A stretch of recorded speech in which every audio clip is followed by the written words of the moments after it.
COVID booster vaccine. And additionally, we are also recommending our patients who are pregnant to also receive the COVID booster vaccines. And for me, it's super important, not only as a healthcare provider, but because I'm also pregnant and want to make sure that my pregnancy is as safe as possible. Yes, you can achieve a college education right here in your own community.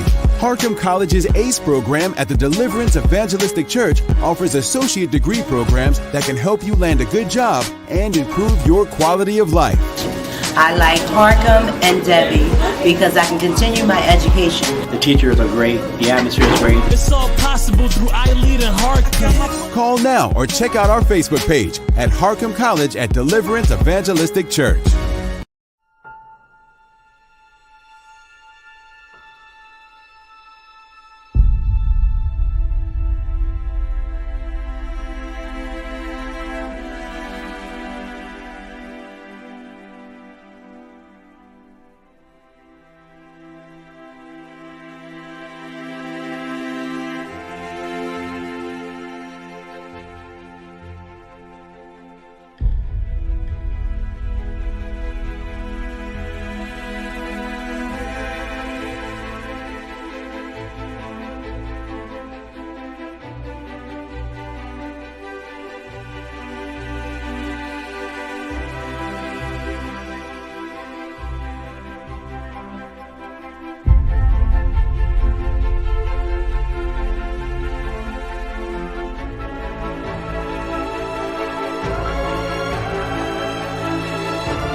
How old is he? Say 10 months. 10 months, and he's got Pick TV at 10 months old. Look at that. That's our brand new member of the Pick TV network, folks. He is so happy. He is a good happy baby. Wow. Go Pick TV.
We've all been hurt at some point, even abandoned. Many of us have done the hurting ourselves. We get to the point where we don't trust anyone, nor do we feel worthy of being loved by anyone. Then there's that one person who just doesn't give up on loving you. Their love is unconditional. Their love stays long enough for you to heal. promise to never leave. That's love you can count on. God's love.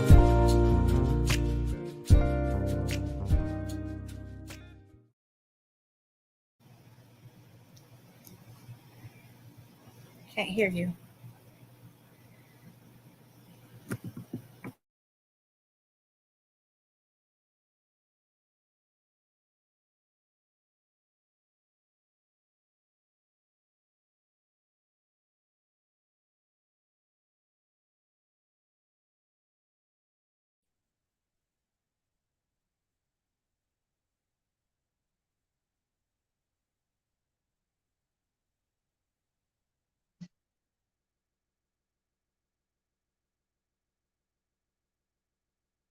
Say thank you again. Thank you again for tuning in to our brand new broadcast today, folks. My name is David Evans from Washington, D.C. Want to give a lot of love out to our audience, checking us out on our brand new hit show. Thank you, everybody, for watching the PIC TV network. This prison freedom show was birthed to showcase people who may have been in prison and out of prison, and those who are helping people along the way.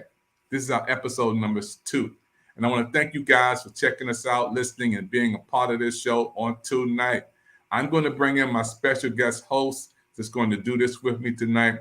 Brother O, you guys, a lot of guests on tonight. I want you to come on up and introduce your guest that's on the screen with us tonight, my brother. All right, it's my pleasure. Of course, if you've been watching the PIC TV network, you've seen me. My name is Orion Metal. I'm a member of NAFI, which is the National Alliance for the Empowerment of Formerly Incarcerated. And I'm also a member of PNAP, which is the Prison and Neighborhoods Arts and Education Project out of Northeastern Illinois University. Wonderful guest here. My first guest is Celia Colon, and she is the founder of GOD, or G-O-D, which is an acronym for Giving Others Dreams, a nonprofit organization that provides reentry services and holistic support programming to newly released justice-impacted women. The organization aims at promoting healing and the empowerment of women and seeks to reduce gender-based violence and recidivism amongst women. Yes. So it's my pleasure to bring you Miss Celia Colon. How you doing, ma'am? I'm doing great. I just want to thank you guys for this opportunity, for this space, for the work that you guys are doing. My heart is with you guys. Thank you so much. Thank you for bringing me on to talk about the work that's being done in my community, being done in the city of Chicago.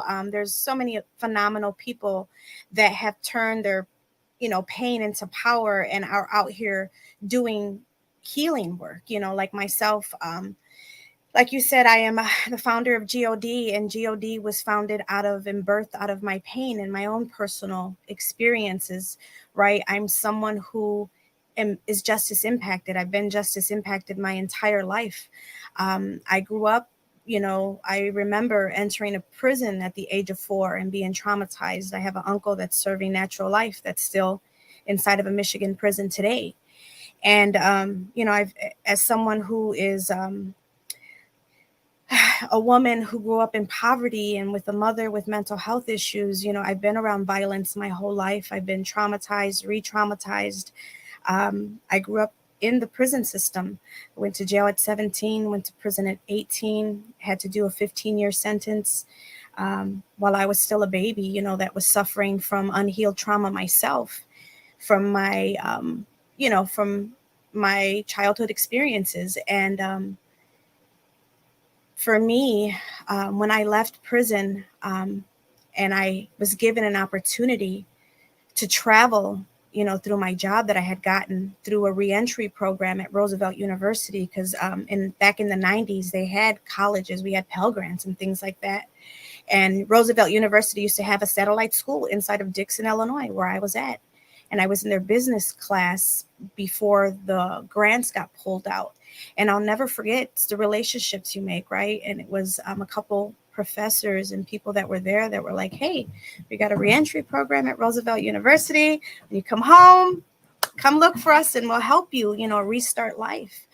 And it's about having them support networks that are very fundamental in your, your structure of surviving this oppressive system that we're locked in forever when you're justice impacted as a family. So I ended up going there. When I came home, I had no supports. I had, a lot of different unique challenges that men don't have versus women coming home. 90% of us are we're the primary caregivers of our children. We're the moms. And sometimes we're lucky that our children are with family when we go to prison. And sometimes we're not so lucky. And when children end up, in foster care or in DCFS care, ward of the state, and there's a lot of harm that happens that people don't talk about when that happens, right? Just a child being pulled away from their mother. Those ACEs that occur that we're supposed to be avoiding but happen.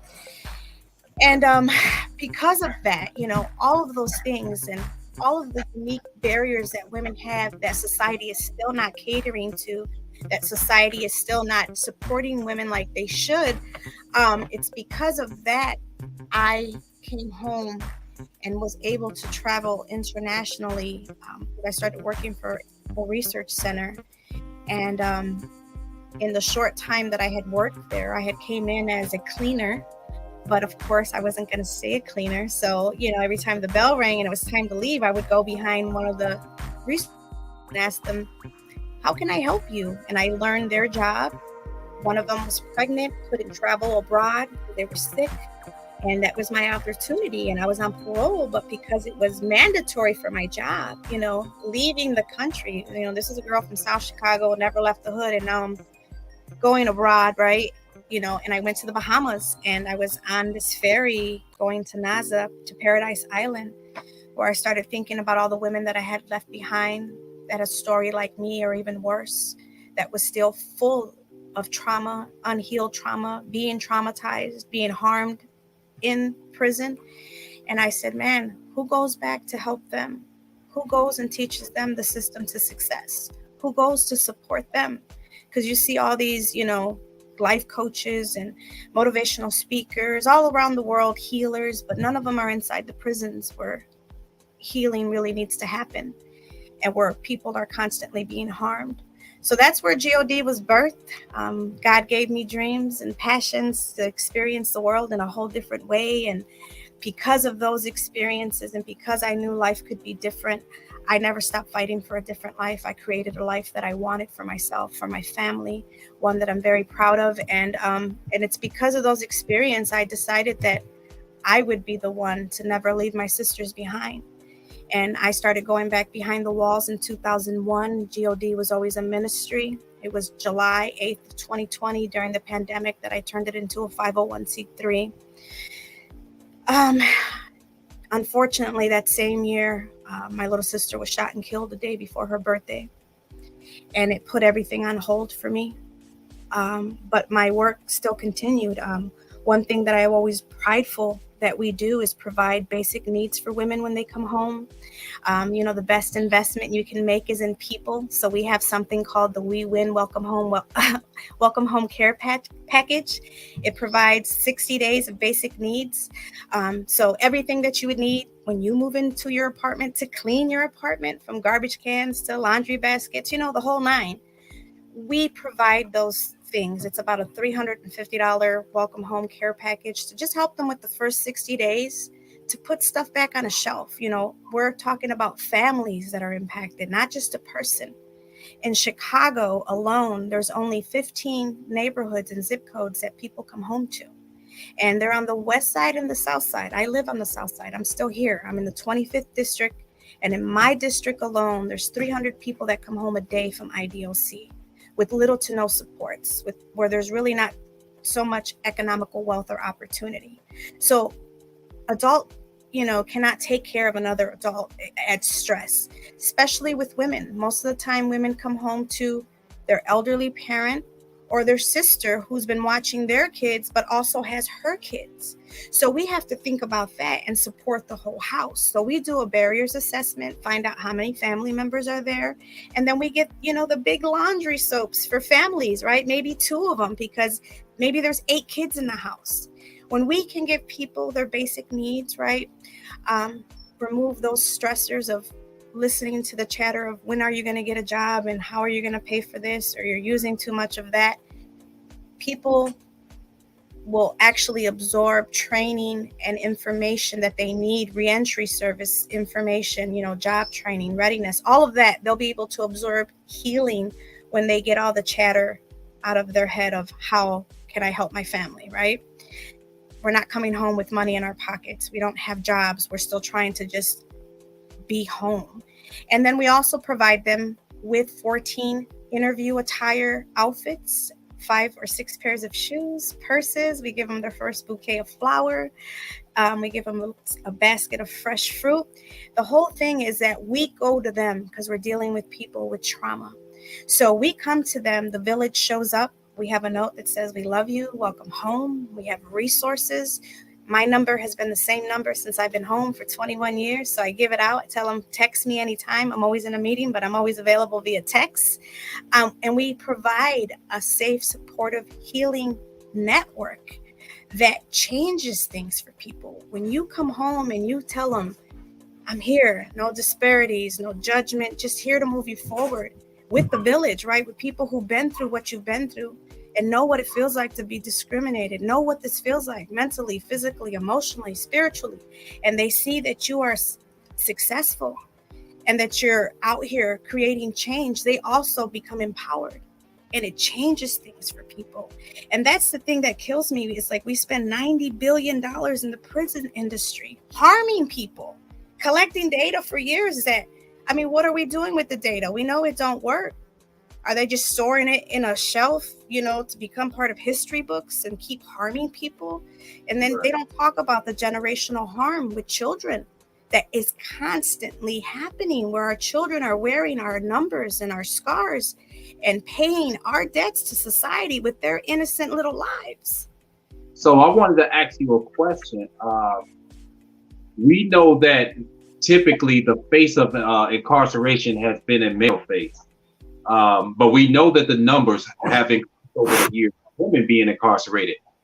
Why do you think that a lot of the resources for women are not provided, and why women aren't put out there as much as when it comes to dealing with the carceral system? Why is this something that it doesn't happen often? I think there hasn't been enough attention like there should have been and should be. The Women's Justice Institute, who I am, one on their advisory, I'm one of their advisory board members for their Children's Best Interest Act that they have going on right now, where they created a bill and it was passed to help provide an impact statement for moms before they go to prison. And that's one thing I always have championed and always was wished that somebody spoke up for my child when I left her at one, right? About the harm, like where was the medical doctor or the psychologist that was going to talk about the long-term harm that was going to happen to my child by being pulled away from her. So they just did a research study that showed that 77% of the women in IDOC in Illinois actually have crimes that could have been, where they could have been sentenced to probation or community sentencing, right? And that just blows my mind because we're constantly harming the next generation. And it's just kind of under the radar. It's always been a male kind of dominated space where all the resources and the language and the conversations have always been about the men. But we don't talk about men and women when we get pulled over. Like men don't get asked, like if you got arrested and pulled over, if you're a mom or where your kids are at. A mother and a woman will, because we're seen differently in the eyes of society, where we're supposed to wear this hat and never have flaws, and we're not supposed to be human. But yet there's very little support for women, especially women of color, who are constantly re-traumatized. And I'm glad that you mentioned that, because I like for you, lastly, before I hand it over to Dr. Evans, to emphasize the differences that women face pertaining to social barriers and social disabilities coming home from prison as opposed to what men face. So one of the biggest things for me that just tears my heart apart, no one talks about the DCFS system, this monster that's stealing children, right? So it becomes unbearable for women when we come home and our children are with the system, are with a foster care system, right? So women coming home, if your kids are with the state, you're going to have supervised visits that you have to attend. If you don't attend, you show like you're a mom that doesn't care, and doesn't want to be reunificated with their children. You have to take parenting classes. You have to take anger management classes. So now you're a woman who just came home. The jobs that are available usually are warehouse jobs. I'm a woman. I'm sorry. I don't want to carry 40, 50 pounds, 8 hours a day. So now I'm a woman. I have to tell my boss, who might just got a tax write-off for hiring me. He doesn't really care that he's helping me, right? I have to tell him that I have to take off once a week to go do these supervised visits, that I got to take off, twice a week, maybe a half a day to go do parenting. So then I don't keep my job. So now DCFS says, hey, you have to have a job. You have 3 kids, so you need 3 bedrooms on minimum wage. But yet every job I have, I'm being forced to choose between my children and keeping this job. As a mom, I would die for my kids. My kids are always going to win. So therefore, every job I get, I end up getting fired because I'm asking to take off maybe once or twice a week in my first 90 days home. So to the courts, I look irresponsible. I can't keep a job. DCFS, I can't keep a job. I can't get an apartment because I can't keep a job. To the job people that are trying to hire me, I look real irresponsible. I'm this lady with this X on her back. I'm a double minority. I'm a woman of color. I'm constantly being re-traumatized because I'm asked about why I went to prison and why I did this. And you're not hiring that person. You're hiring the skills that I have today. Why are you asking me about something that happened 27 years ago that I can't really tell you anyway because I don't remember? But yet there's this struggle that nobody talks about. I have a woman right now that I've been helping for 3 years. Her kids are in DCFS temporary custody. Why? She's about to lose them because she can't comply with everything. But again, it's a system that's set up the way it's set up to keep us locked, to keep us to fail, to keep the numbers coming in and creating new numbers by creating generational harm, by continuing to harm our children.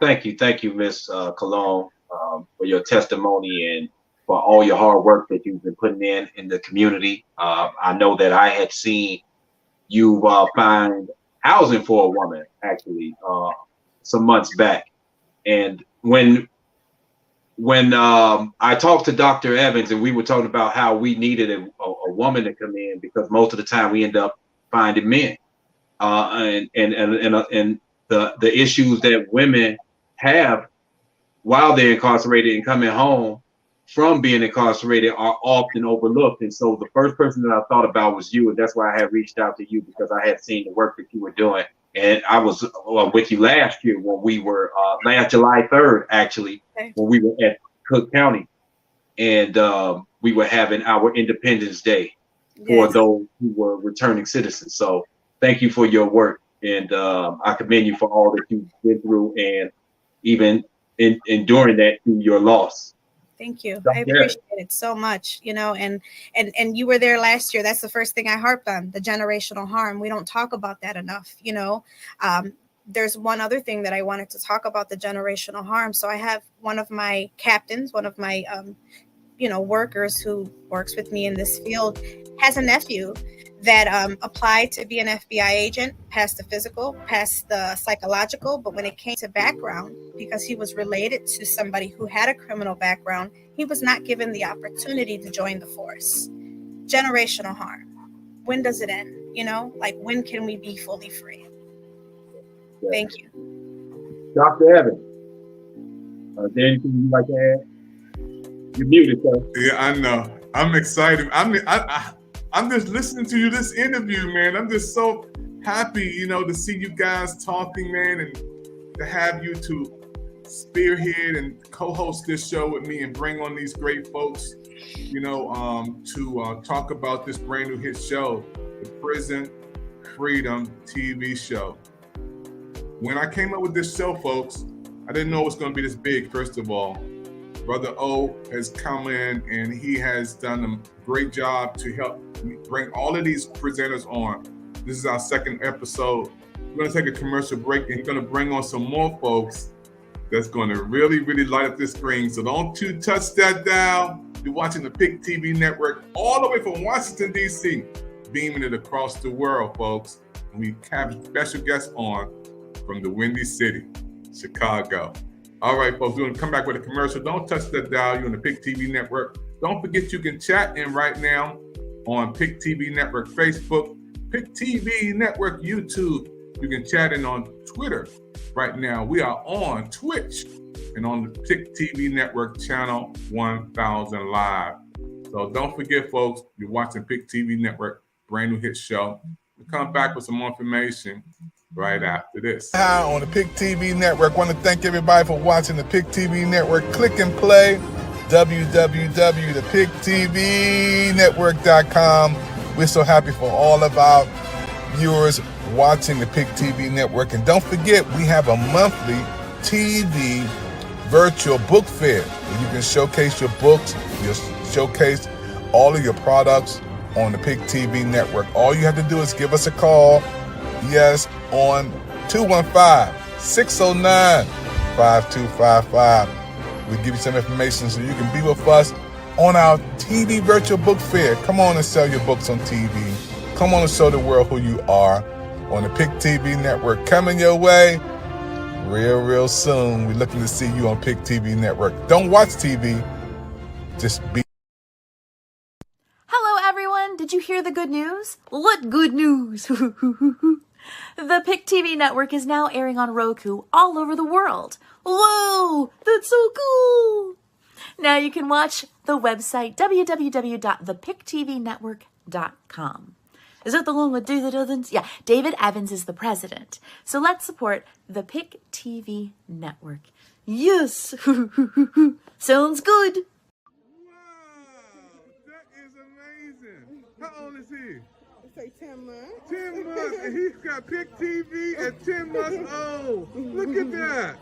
That's our brand new member of the PIC TV network, folks. He is so happy. He is a good happy day. Wow. Go PIC TV.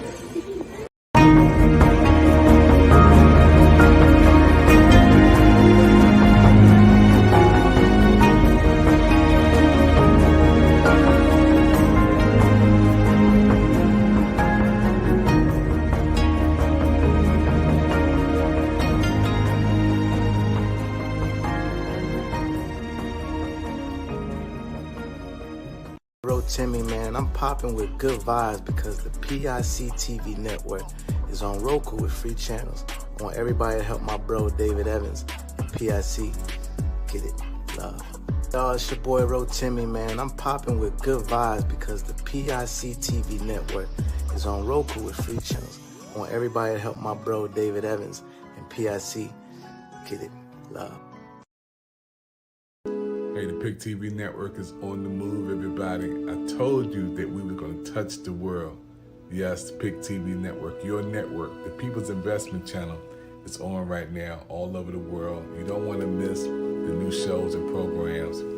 The PIC TV network, your network, the People's Investment Channel. We're here and we're going to move towards the future way of watching TV. The brand new way of bringing ordinary people on TV who's doing extraordinary things. That means our network is designed just for you and you. Those who are watching PIC TV Network, I want to thank you for going to www.thepictvnetwork.com and checking us out on Roku. Yeah, with 60 channels. We're going forward. We're moving forward. The future way of watching TV is here. The PIC TV Network, the virtual way of doing shows and programs, bringing you on right through your cell phone, right through your laptop, right through your computer. We're doing the new way of doing movies, programs, shows, commercials, trailers, all on the PIC TV network. Come on, www.pictvnetwork.com. Don't play around and don't just watch TV, be on TV. PIC TV Network is the place to be. I'm David Evans, your president. Yes, folks, PIC TV Network, your network right now on Roku, channel 1000 Live. We have some special guests on tonight, and I am excited. I'm so excited because this brand new television show, the Prison Freedom Show, is on the air right now. And I'm going to ask my brother O, you have some special guests on from this segment. Come on and bring them on, brother, and talk about who you got coming up next. All right. So the next two guests I've had the pleasure of working with. And so I'll start off. The first person that I want to introduce is Professor Timothy Barnett. He is the non-traditional degree program interim director at Northeastern Illinois University. He is a professor of English for 24 years and is on the leadership team of PNAP, which is the Prison and Neighborhoods Arts and Education Project, an organization that has partnered with NDP to offer college programs such as the University Without Walls at Statefield Prison and to support formerly incarcerated students on campus. And also a member of PNAP is Brock, also known as the real Brock Kelly. She is a member of PNAP, as I said, and is a proponent for prison abolition and an advocate for other marginalized groups such as the homeless. Brock is a social worker, community organizer, and grassroots fundraiser, and is very instrumental in helping fellow PNAP members with directing them towards resources to help them individually, as well as a collective as members of the organization. And so I'd like to start first with you, Professor Barnett. I already introduced you, but could you tell us a little more about yourself, your experience, and what you've been doing with Northeastern and PNAP?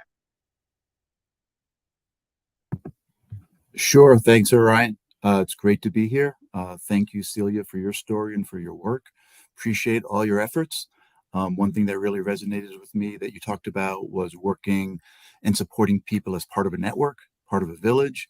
And I think the work with PNAP that I've been a part of over the last 7 or 8 years has really made me understand the value of that kind of work as well. Being part of a larger group and seeing yourself as one of many who are working towards larger goals and working with others to try to understand this messed up system we work with and try to make it better. But we can only do that together and by breaking down boundaries and by using education in the best kinds of ways and working across gender lines and racial lines and economic lines and all other kinds of things. So yeah, thanks, Orion. My name is Tim Barnett, and I also want to give a shout out to Benny Lee, who was on the first program. He's also a faculty member at Northeastern Illinois University, where I teach. And there is, I'll just sort of say that I think there's a lot happening at this university. We're not the most well-known university in Chicago, but we have a lot of mighty things happening, and I'm really proud to be a part of it. I've been here, this will be my 25th year. I'm finishing up this year. I grew up in Connecticut, grew up in a very white neighborhood. My parents were blue collar. My dad was a fireman, fought in World War II. My mom was a secretary, always wanted to go to college, but she was one of 6 kids. They had one boy in the family, and he was the one who went to college. And all the girls basically got married. And I think for the rest of her life, she really had hoped that she would have more options, more opportunities. But we grew up in Connecticut. As I said, working class, kind of moved our way into the middle class. When I was young, I was the youngest. And so most of my life, I can really sort of remember my family kind of just getting in there into the middle class and having friends, most of whose parents were college educated, were corporate people. So I always thought of myself sort of as, middle class, until someone reminded me somewhere in college, I think it was, when they asked me what my parents did. And they said, "Oh, you're from a working class family, huh?" And it never occurred to me that that's where I was from. And since then, I've really embraced that idea and really have used education to kind of help me understand my past and the way that, my family, like many others, have worked their way into the middle class, in part by, embracing the power of whiteness, of trying to really embrace the privileges that are given to us, ignoring often racial disparities, ignoring often poverty and various issues that are right in front of us and that are hard to miss.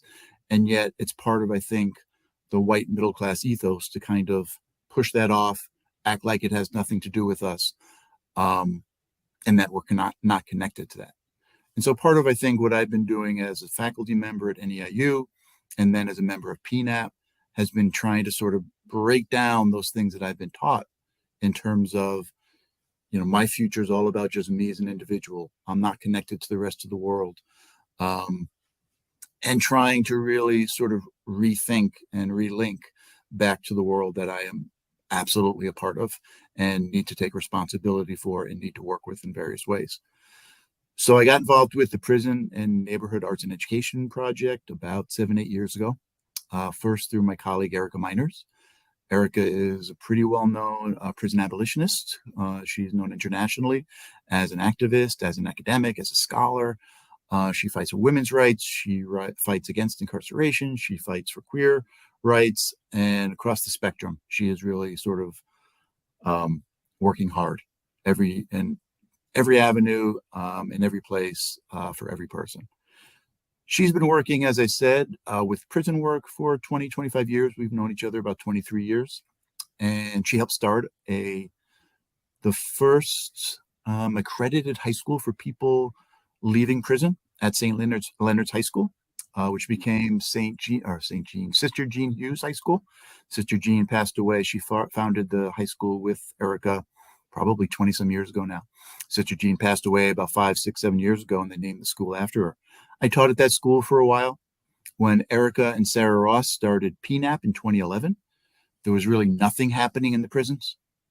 Like nothing, as Celia mentioned, right? Grants left in 1994 under Bill Clinton and Joe Biden and people who said, no, we don't want to educate people in prison and we don't want to give any ground there.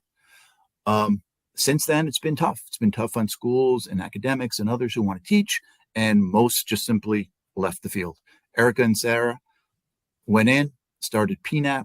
They built a coalition of faculty from across the city of Chicago, from Northwestern University, from the University of Chicago, from the University of Illinois, Chicago, NEIU, Dominican, variety of places.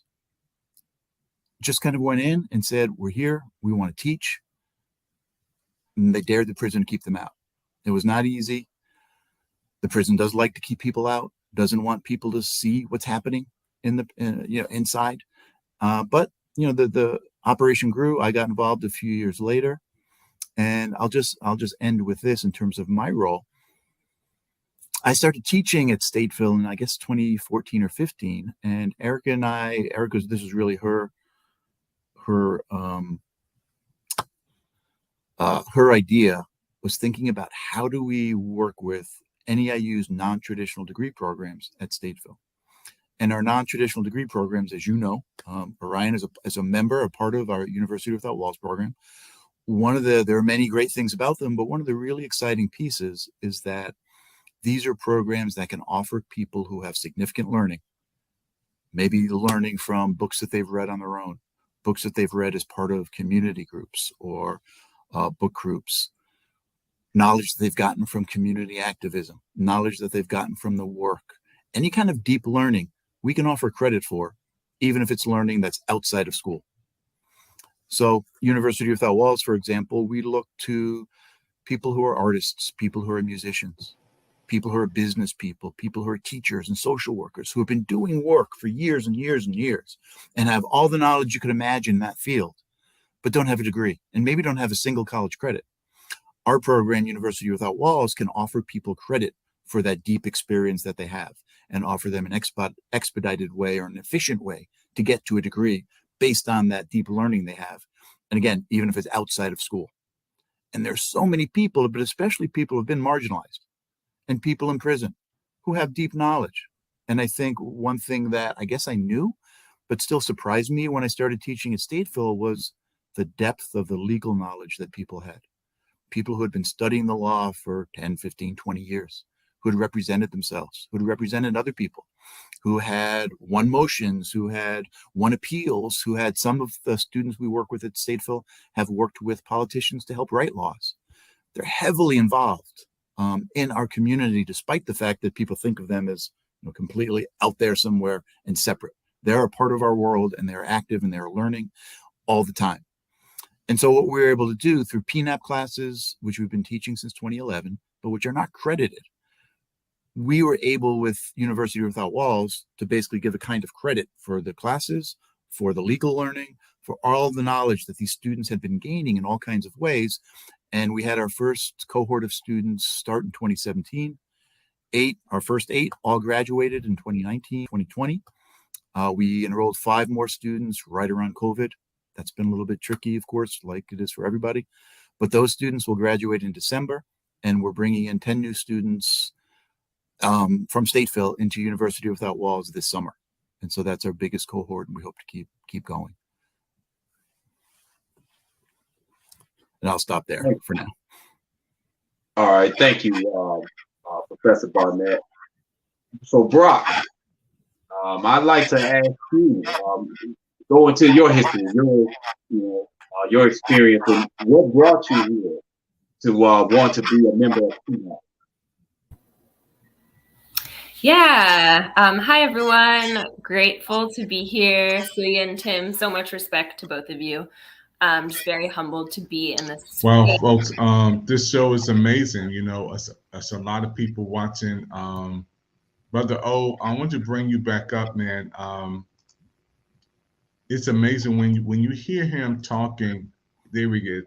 When you hear the presentation tonight, folks, you're watching the PIC TV Network Prison Freedom TV show.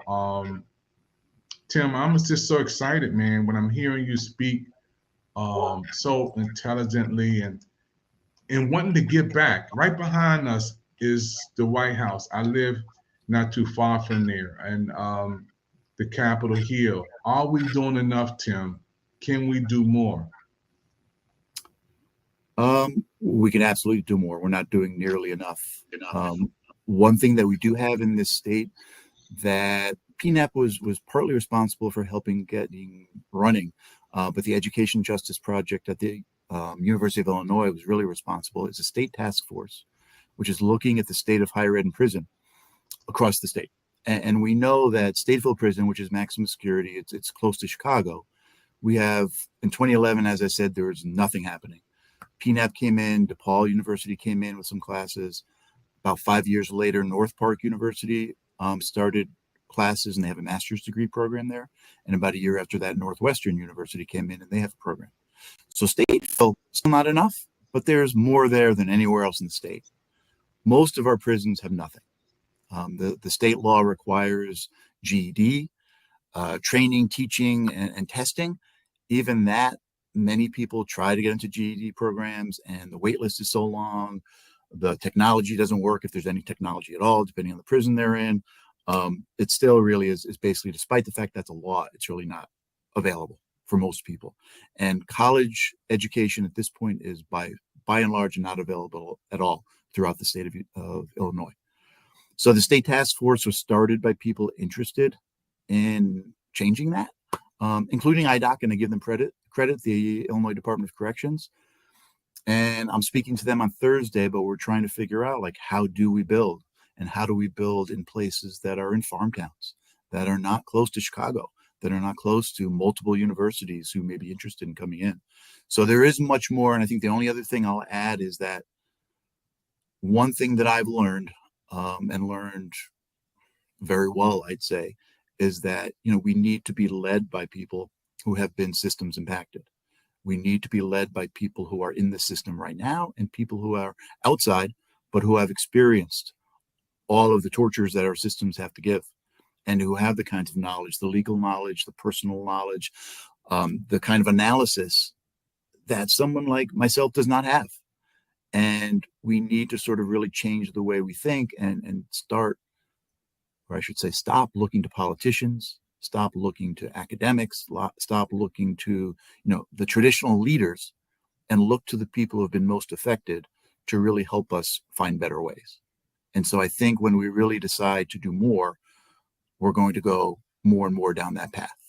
That's happening in some places, not nearly enough, but we need more of it.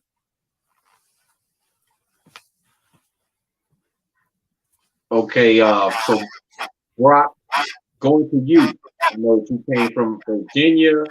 Could you tell us a little more about yourself and your experience and what brought you to PNAP? Yeah, thank you. So moved here about 8 years ago. Pretty much did actually not want to live in Chicago at all. but I'm here now. And yeah, pretty much immediately, I mean, a lot of my life growing up, I've had many loved ones who have been locked up, and that's really what has like politicized me. And so moving here, I got pretty invested in community organizing work relatively fast. I joined a group called Black and Pink Chicago. There are about 10 other chapters around the country. And so, what Celia was talking about really resonated with me too, just in terms of doing reentry work for folks. And these were specifically like queer and trans people who are getting out of prison, who do not have their immediate needs met, right? So it's like, yes, we want folks involved in organizing work, but also like they need housing and they need their basic needs met, right? And queer and trans people often have the most obstacles getting out of prison. And I'm an abolitionist, so I don't believe in prisons. I don't believe in police. I don't believe in surveillance culture. I don't believe that these systems are life affirming in any ways. Right. So it's like, how do we kind of like build this other world that we need together where people can actually get what they need to survive and to thrive? Fast forward a little, I'm in grad school now, which has been great. And Erica Miners, who Tim mentioned earlier, got me involved in PNAP as a graduate assistant. My work kind of varies, but a lot of my work is doing research and supporting students who are locked up at Stateville Maximum Security Prison with their independent study work, which has been, it's been very moving and life-changing for me, but also just really recognizing, right, that like institutions, and especially just like the educational institutions, have always been extremely violent to people. Especially like poor working class people of color. Like for example, University of Chicago here has, I think it's like the second largest private police force in the world, right? So it's like really recognizing that these institutions, and like as a student, that they are extremely harmful. And so, right, so like me and like as a white person navigating these spaces, like how do I support folks in making these more accessible and getting the resources that people need, right? Because ultimately it's just like this pull and this struggle, because I really don't even like often believe in these institutions, right? They just want money. Like Celia, you were saying, it's all about numbers, profit.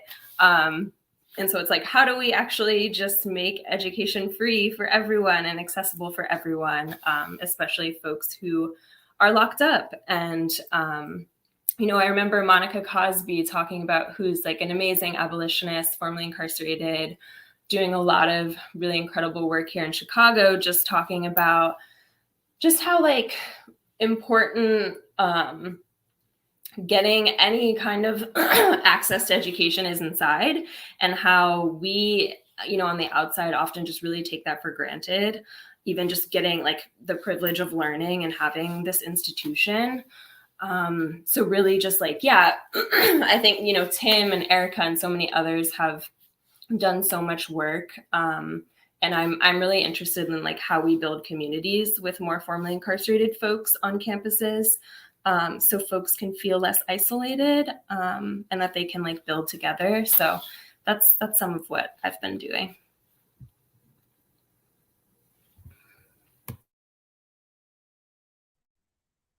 You're muted, David. I get so caught up, I'm using both of my ears and both of my eyes listening to you guys. I'm on the other side of the screen and I'm like a fan. I'm so happy to hear the inspiration, the information, the encouragement, the love, the passion. When I created this show, the Prison Freedom Show, folks, I didn't know it was going to be this big, this fast. I didn't know it was going to grow this way. And I want to thank Brother O for bringing so many special guests on, man, to our television network. We have 60 channels on the PIC TV network, and this is a show that's so wonderful because people can be in prison and still have freedom, and they can come out and have more freedom, and they can have a story. And then we have people who are helping folks like you guys. This is it means so much to me because this is the whole purpose of our show, to let everybody know there is a lifeline of love and encouragement. Um, Anybody want to give any love out to any other speakers tonight? I know all you guys got to say something about each other. Come on. I would like to thank you personally, Brother O, Tim, Brock, everybody out there that's watching, that's doing their own thing to create change. People always talk about the violence. I always say prevention is the key to saving humanity. People that are loved, that are supported, that are given opportunities, they're not out here hurting other people. And the biggest investment we can make is in people. If we were to grab those $90 billion and put it in people, the world would change. And I just want to thank you, all of you, from the bottom of my heart. You are creating change, even if it's just one person at a time. It's like throwing a rock in the river. It does create a ripple effect. So thank you. You guys are awesome. God bless. I really don't have anybody to shout out, but just briefly, Tim and Brock, could you talk about how being a member of PNAP, how it's impacted you? Because I know, Brock, you talked about it being a life-changing experience. So could both of you briefly just talk about how it's affected you, it's impacted your life? Brock, why don't you go? I'll go after you. Yeah, is there an echo? Briefly, I'll just say, being able to have any kind of relationship with anyone who's locked up is just extremely important. Being able to do any kind of inside outside organizing work is, it's life-changing for me, but also it's so critical for folks who are inside. Even just getting a letter from someone, can make someone's entire week. So for me, at least, just really being able to connect with folks also who have gotten out of prison and start building that community, right? Some of these folks I've become really close to, and I consider my community here. And yeah, it's been very humbling and just really incredible to, like Celia was saying, to just really be able to build those relationships together.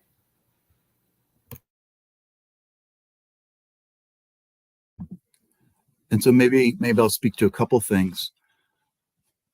I've never thought of myself as super creative, as artistic, and this is the first time in my life. The Prison and Neighborhood Arts and Education Project has a huge arts component, and one of our leaders, Sarah Ross, is an artist. Damon Locks is another artist. We work with Aaron Hughes and others around the city who are doing incredible work.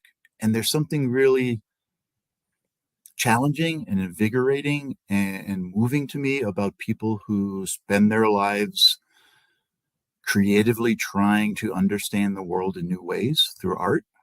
And of course, so many of our students are artists.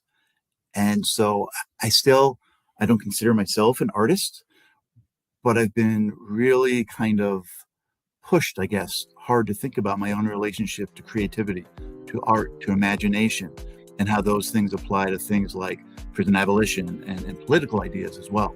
And so that's been a major issue for me. And I don't know if I hear some music. Are we going to commercial? No, you good. Okay. I just wanted to let everybody know, man, they can tap their feet and dance while you're talking, man, because it sounds so good. You guys, I want to say to all of you guys, we're a television network based out of Washington, D.C. Do you think we need more programs like this? I just felt like we need to do a prison freedom channel. There's so much out here today, and our shows have educational programs, inspirational programs, entertainment, of course. But what do you guys think about being on PIC TV network? This is a network I created, and I'm create channels, and this is one of the channels that I created. Rock, what do you think about PIC TV network? What do you like about this? I like that this is just a conversation. It's really refreshing. And yes, we need more programs like this, and we need to be able to pay more formerly incarcerated people, actually have opportunities where folks can get paid to do this work, because I know that's something that PNAP is working on and a lot of organizations, but really having those opportunities where folks can live and do what they love to do feels important. Tim, what do you love about Pick TV Network? This is your first time on, man. You met some folks. You gave a presentation all over the country, man. What do you like about our network? Yeah, I hope it won't be my last time. But it's really nice.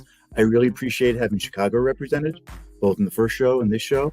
I appreciate meeting some new people, and actually, I've known Brock now for a while, but hearing new information from Brock about, their past and where you're from, Brock, and those sorts of things. Orion and I work closely in certain ways, but it's events like this where you learn different pieces of people's lives, and I really appreciate the personal elements, because I do think as much as this is about changing laws, this is about changing systems and cultures, it's also about changing hearts and minds, and hearing people's stories and interacting in that personal way, kind of like Brock mentioned.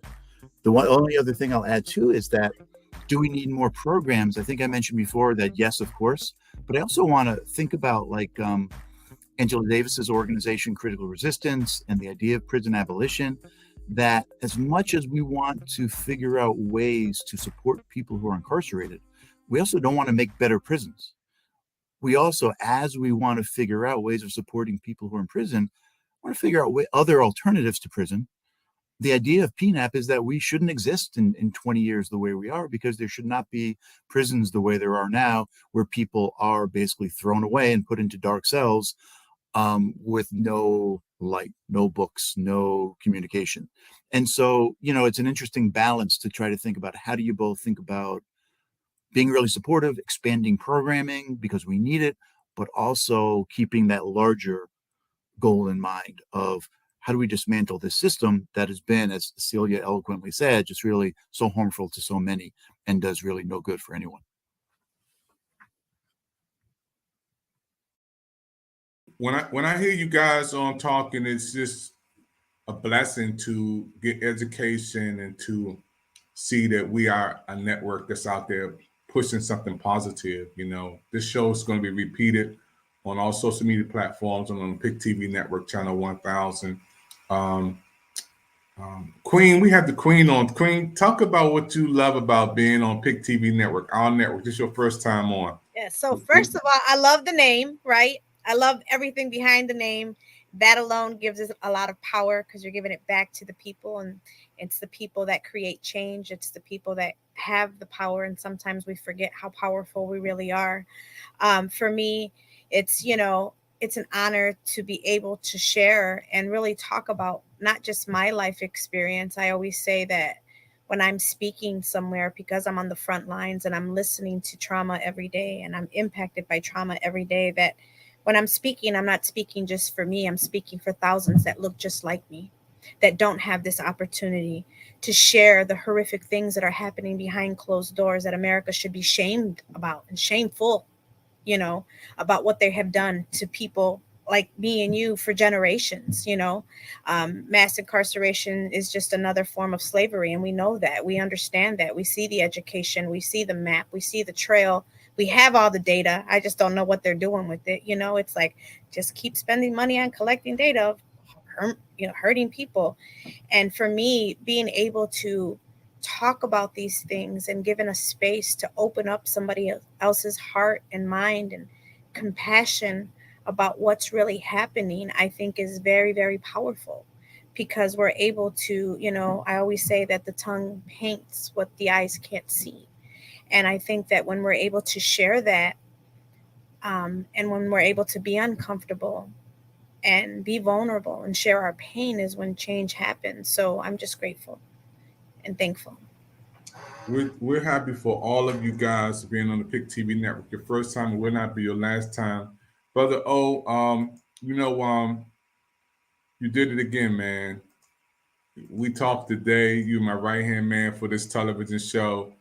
we've been talking a couple of weeks about bringing people on and making sure that the people that you bring on are educated, they're well informed, they have some history behind the subject matter. A plus, bro. A plus, man. A plus to you and everybody you have coming on the Prison Freedom Channel. And what I love about your story, you've been there, done that, and you coming out doing positive things, and you giving back. Giving back, bro. It feels so good, man. My wife said I'm the president, so I can't say bro. I can't say cool. You know, she said I'm the president of the television network. So Tim, I gotta kind of think about my language, man. But I feel so comfortable with you guys, man. And I think to be in a position where you can feel free and comfortable and talking to people. I think we relate to people sitting at home, relaxing, and some folks are just looking at us on their cell phone, you know, chilling out, and you're reaching everybody. Brother O, why was it so important for you to bring every presenter on tonight? Well, because I've met them and I've known them, and I've seen the work, the sincerity that they have when it comes to the work that they're doing. And so that was why it was very important for me. You know, when you gave me the opportunity to put the people up that I wanted to put up to help build up this show, there was a list of people, and there were certain people that were at the top, and these are the people that are at the top, right? That were at the top when we began talking, and I could see it. I can envision the people that I wanted to come on, and so it was a no-brainer for me. And I'm glad that they were able to come on to tell their story, talk about what they're doing, because it's important for people to know about giving others dreams, what that organization is doing. It's very important for people to know about PNAP. Without PNAP, there's a good chance that you and I wouldn't have even crossed paths because of the support that they've given me. The encouragement, which allows me to continue on and to fight to try to help empower other people who are incarcerated and formerly incarcerated and other marginalized people in general. When I began my organization that I started, Sahu Creative, the intention was to help people who are incarcerated, other incarcerated artists, be able to provide them with an outlet to be able to speak their truth. But then I met other people who had not been incarcerated, but who also faced obstacles. And so some of the people who are actually part of Sahu Creative have never been incarcerated, but they faced obstacles coming from places where they don't have the resources to be able to express their truths. And so I'm just happy to be able to be a part of this, and hopefully we'll be able to grow from here on. Yeah, we on the move, man. On Pick TV Network again, a brand new show, folks. You guys are watching this hit show on TV Network, the Prison Freedom Show. You want to be on this show, you can get in touch with us. And Brother O, I'm just putting him in closer to that cockpit, and he's my co-pilot, but he's going to be flying solo after a while. I'm going to put him up there, and he's going to be doing all of the programs by himself. I'm just getting him comfortable. He's doing a super good job.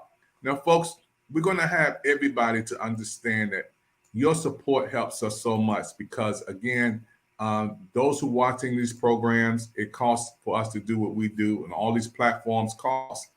And we don't charge, but we need some help. So if you want to take a moment and scan the QR code, get your phone, put your phone right on that picture mode, and just scan that QR code, boom. And then it will show you how you can give, how you can support with Cash App, PayPal, Zelle, whatever you want to do. Hey, thank you. This guy's trying it. Oh, wow, this is great. You scan the QR code. And any amount you want to give, it helps so much. Some people say $10 is, that's not, yes, it is. $10 is a whole lot. Anything you want to give, 20, 30, 40, whatever you want to give, it helps the programs to stay alive. So all you got to do is scan that QR code. Once you scan that QR code right over there, boom, up there, it'll show you how you can give. It'll show you how you can support our programs and shows here on the Network, and you can come on. So I'm excited about that. I'm excited about everybody watching our shows. Folks, we are going to have an after celebration, after talk studio session right after this program. It's going to be part 2, episode 3. We have these speakers come back, and Brother O will come back with me. We're going to talk about how good this was, and some of our guests may come back again, and you can chat in. It's your time to join us. We want all of you to chat in from the PIC TV Network YouTube, PIC TV Network Facebook, PIC TV Network audience. And when we say Twitter, I mean everybody around the world. You can tweet in right now on the PIC TV Network live as we go into this special after talk session. YouTube, we got the YouTube live on right now, Facebook live, and PIC TV Network channel 1000. I want to thank you for your time. Everybody on the stage, come on and give them a virtual wave, everybody, until we see you next time on the PIC TV Networks. Shalom, everybody. We'll see you on PIC TV Network. And don't forget, right after this, we're going to get ready for our PIC TV Network after show. Count on me. Don't be worried. Cast all your troubles away. Wherever you're going, just know that I'll be there. Count on me. Put on your smile.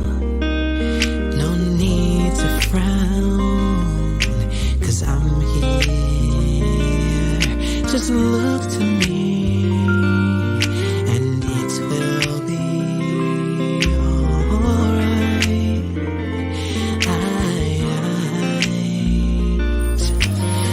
Take a breath and look around, 'cause I have never ever let you down. My love for you will never fail. I'll be here forever. Count on me, put on your smile. No need to frown, 'cause I'm here. Just look to me, and it will be alright. Alright. Just take a breath, and look around. I have never ever let you down. My love for you will never fail. I'll be here forever. Yeah. You can count on me.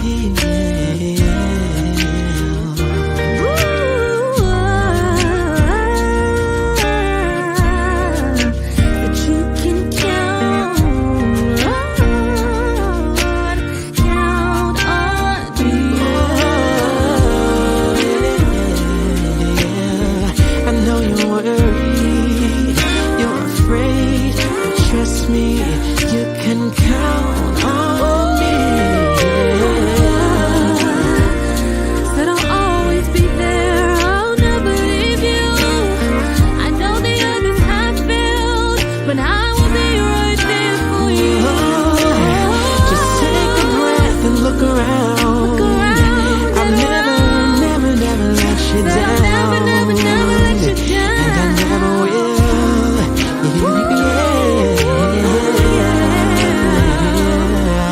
You can count on me. You can count on me.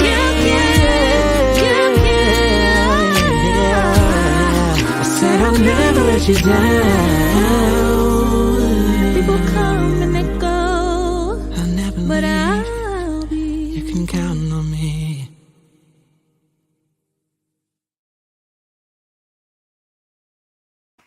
Hey, folks, you made it to the end of the show. Don't forget the next show coming up. Don't touch that dial. Pick TV Network is on the move, and we're on the move with you. Now, if you want to be on Pick TV Network, all you have to do is take a moment and get in touch with our #1 business advisor and manager who's going to get you on Pick TV Network. All you have to do is take a moment and call 215-609-5255, and you can be on the Pick TV Network. I'll see you on the next show on Pick TV Network. Thank you for your time, everybody. The CDC is recommending that all adults receive the COVID booster vaccine.